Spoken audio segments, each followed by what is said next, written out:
one of the benefits of not being under lockdown is you can still have lunch with people.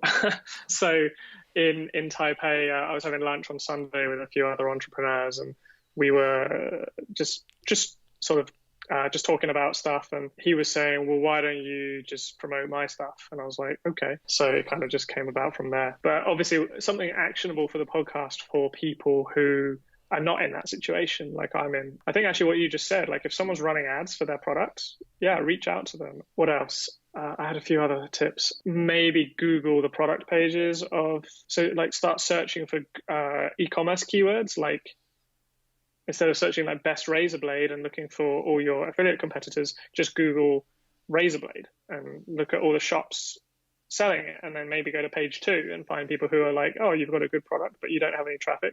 Would you like some? And post in Facebook groups. There's a Facebook group called Shopify Entrepreneurs, and I joined it about 4 years ago, and it had something like 50,000 people in it. I don't know how many people it must have now, but just go in there and I don't know, make sure you're not breaching the rules. I actually know the owner. He's a pretty reasonable person. So just go in there and just say, hey, does anyone have a need for this traffic? I'm sure you'll get people biting your hand off. In fact, I think I might do that. Yeah, it's a really good idea. Yeah, just stuff like that, and just be a little bit creative. And like you say, like don't be complacent. We, I guess we're the victims of our own success a little bit. And imagine you're the head of Amazon's associates program, and you're looking at all these people, and you're like, they're not really doing anything to drive these sales. In fact, are we even driving sales, or are we just leeching? Like, because we're just cooking people before they buy. So I can see them being like, well, let's reduce the commissions because they're not really working hard enough to make the sales. So yeah, be a little bit more creative and hustle a little bit, and you might be able to make more money in the long run. Very good. And coming sort of towards the end, and there's another post that I wanted to mention that you wrote before a lot of the situation with COVID-19 popped out. This is future-proofing by building an audience, basically. And just generally, future-proofing is a great idea. It removes that complacency. But can you just give a few tips about things you're thinking about right now as far as future-proofing revenue-generating media-type sites? So where to start? So yeah, this Amazon stuff hasn't really changed my long-term plans, because my long-term plans were not really involving Amazon anyway. It's accelerated them a little bit. But for those who haven't read the post, essentially I was saying the best way to future-proof an investment, so if you buy a content site, how can you make sure it's going to be around, is to buy sites that have an audience, and they come because they want to read your information. They subscribe to your blog.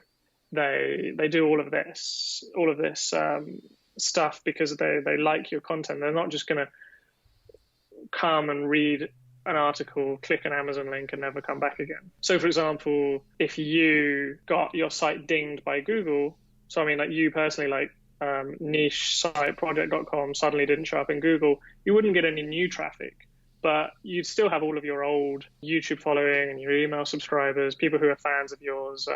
So your income's not going to die and straight away. And, you're going to obviously need to do something to replace that lost traffic, but it lets you sleep a little bit better at night knowing that you're not as reliant on like an Amazon payout or a Google algorithm. So the kind of sites that excite me are sites where, like people are coming because they want the content and they want to become fans. They don't want to become fans, but they become fans of the blog, and they just are interested in the niche and the content you're putting out. And then in terms of how you monetize that, there's a lot more options then as well. Like you could monetize with an ebook, a membership, a course. You could still do physical products, and you could still do affiliate, but you just have a little bit more power to pick and choose how you make the money. So yeah, that hasn't changed. If anything, I'm more bullish on that now than I was when I wrote the post. Yeah. For sure. And yeah, you're 100% right. I mean, I think both you and I kicked up our blogs around the same time, 2013 timeframe, and that probably slowed down our affiliate marketing revenue, but we ended up with brands at the end of the day. You had an exit. I mean, it makes sense in so many ways with email list, podcast, just it's a platform that you could do the thing you want to do. So I can't agree more. You know, email lists, they're still they're still very strong. I like email lists a lot. Yeah. So Yeah, I mean, I only connected on Folio.co to Google Analytics for the first time a couple of weeks ago because I get my traffic from podcasts and from word of mouth.